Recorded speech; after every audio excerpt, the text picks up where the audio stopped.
E aí, tudo bem? Então nós vamos falar sobre a Guerra dos 100 Anos, né? A Guerra dos 100 Anos foi de 1337 até 1453, tá? Um detalhe bem interessante é que não tem um fim declarado da guerra, como nós vamos ver, tá? Todos os historiadores marcam aí 1453 como o fim da guerra.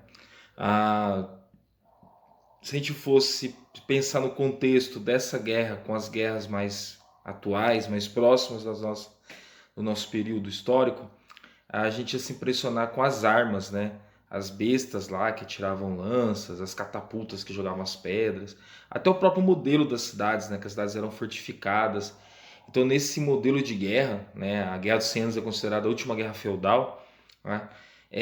Nesse modelo de guerra era comum a cidade ser sitiada, a cidade ela era toda cercada pelo exército inimigo, e aí as fortificações da cidade é que garantiam ali a sobrevivência da população daquela região, daquele lugar. Ah, então imagina você, né, a gente está em pandemia e não pode sair para fora, né? Imagina você não poder sair para fora da sua cidade porque do lado de fora tem um exército te esperando, né? Tem do inimigo tá pro lado de fora lá te esperando, né? Então, a gente entender um pouquinho, né, os contextos aí por trás da Guerra dos 100 Anos, a gente tem que voltar um pouquinho na história. Então, em 1066, o Duque de Normandia, né, o Guilherme, ele conquista a Inglaterra. Então você tem um francês, né, conquistando o trono inglês. Né? Então o trono inglês é súdito da França. Né? Isso vai dar um problema lá na frente, porque em 1328, ou seja, quase 300 anos aí depois, o rei da França, o Carlos IV, morre e não deixa herdeiro. E aí quem é que vai querer tomar posse do trono? O Eduardo III, que é rei da Inglaterra. Tá? Rei da Inglaterra e sobrinho do Carlão aí que morreu, do Carlos IV. Tá? Ah, vai gerar então uma disputa de território, os franceses não vão aceitar que um inglês tome o trono deles, e eles vão então entronizar ali, dar a coroa para o Felipe VI. O Eduardo III, então, invade a região dos Flandes, uma região da França, bem ali próximo ali da divisa do mar com a Inglaterra, uma região da França que recebia lã da Inglaterra, então desenvolveu bastante a indústria têxtil. Então os ingleses, para não perder esse ponto comercial, foram lá e tomaram essa região. O, o Eduardo III ainda herdou alguns territórios da França, que eram territórios do tio dele. Então, assim, então, de herança ainda a França vai perder territórios aí para o Henrique III. Né? A França, até esse momento aqui, a França ela tinha uma população 4 vezes maior do que a Inglaterra. Né? A, só que a vantagem da Inglaterra vai ser que a monarquia da Inglaterra era mais consolidada. Olha, o trono da França estava essa bagunça, né? O rei morreu, não deixou herdeiro.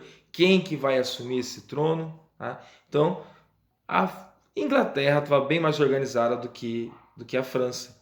E aí a gente vai ver que a Inglaterra vai dar um pau na França durante essa guerra, durante vários momentos, até surgir um personagem aí que vai mexer no imaginário das pessoas e vai conseguir mudar aí o final desse conflito. Tá? E aí tem as batalhas que vão acontecer. Então, em 1346, melhor, em 1315 tem a Batalha de Crécy. Né? Não, pera, tô confundindo as datas tudinho aqui. Vai lá. Puxar meus pauzinhos aqui. A Batalha de Crécy é de 1346. Né? Vai ser quando a gente coloca como início da guerra. 1.500 franceses são mortos, inclusive o irmão do Filipe VI. Alguns anos depois o Filipe VI morre, o sucessor dele é o João II. E aí na Batalha de Poitiers, o João II vai perseguir os ingleses com a cavalaria, só que os ingleses vão se esconder numa região pantanosa.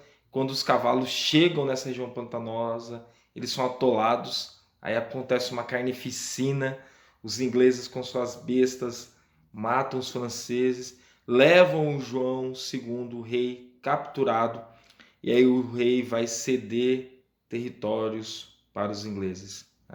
Em 1360 são assinados tratados ali que vão dar para a Inglaterra domínios em territórios franceses. Aí nós temos de 1360 até 1415, ou seja, aí 55 anos, um período sem grandes batalhas entre França e Inglaterra, até a Batalha de Agincourt, onde 9 mil ingleses conseguiram vencer 25 mil cavaleiros franceses. Essa batalha foi tão significativa para a Inglaterra, para os ingleses, para a história da Inglaterra, que Shakespeare até homenageia lá o rei Henrique V por esse feito. Aí em 1430, o Henrique V, rei da Inglaterra, percebe que a França está num momento conturbado ali da monarquia francesa, que tem uma região da França, os Borgões, que estão querendo tomar o trono, e aí, então o Henrique V ataca a França novamente. O Carlos VII vai conseguir expulsar os ingleses da Normandia, mas para ele conseguir fazer isso, em 1428 surge a figura da Joana d'Arc. A Joana d'Arc ela vai mudar a moral do exército francês. A França só vinha perdendo batalhas. Quando surge a Joana d'Arc, a França passa a conseguir vencer suas batalhas, expulsa os ingleses de vários territórios, até que em 1453, na Batalha de Castillon, encerra a guerra sem ter tratado nem nada. Só que antes disso, a grande heroína ali da França, Joana d'Arc, foi queimada na fogueira. A gente vai analisar agora um pouquinho como que a Joana d'Arc, a bruxa, do século XV, virou a santa, a padroeira da França no século XX. Então, no dia 30 de maio de 1431, com 19 anos, Joana d'Arc era queimada numa fogueira e as últimas palavras dela foram: Jesus, Jesus, Jesus. Acusada de feitiçaria, de bruxaria, de heresia, de estar possuída pelo demônio, por se vestir como homem, foi levada à fogueira.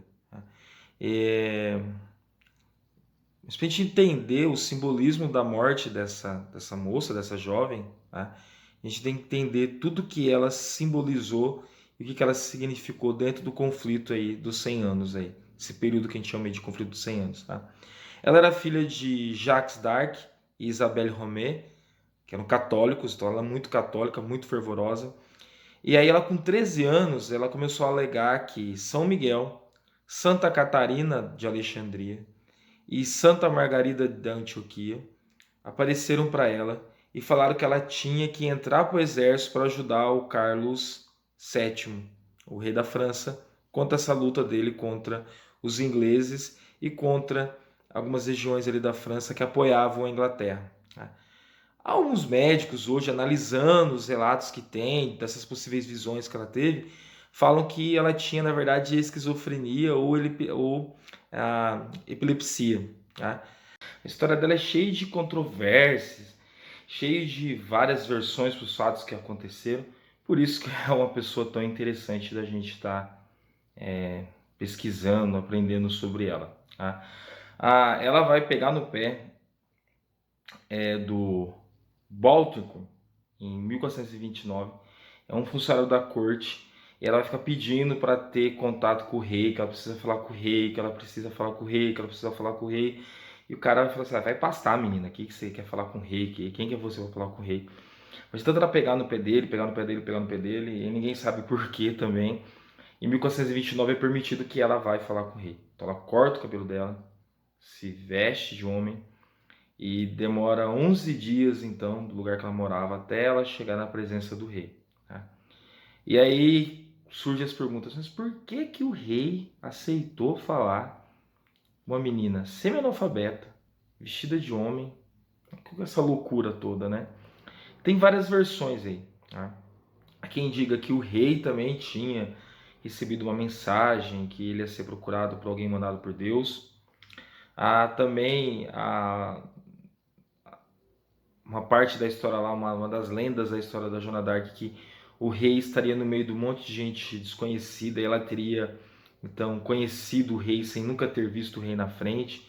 Eu reviu isso como uma expressão que ela realmente era uma enviada de Deus. Tá? Só que não importa. O que importa é que o exército francês estava buscando um milagre. Os caras estavam tomando pau e mais pau da Inglaterra, estavam precisando de um milagre. E aí apareceu esse milagre, essa menina analfabeta, pobre, querendo ir para a guerra. Né? Também a gente não sabe ao certo qual foi a participação dela nas batalhas. Se ela era só uma figura, só um personagem, ou se ela de fato tinha poder de decisão, ou se deixavam ela de fato decidir alguma coisa. E aí a região de Orleans, que é no norte da região centro-norte da França, era uma região que apoiava os ingleses, tinha muita presença inglesa, e ela vai então para lá para resolver as divergências daquele lugar. Tá? E é interessante que no período que ela esteve ali com o exército, o Carlos VII teve ela no seu exército de forma oficial, a França só venceu suas batalhas.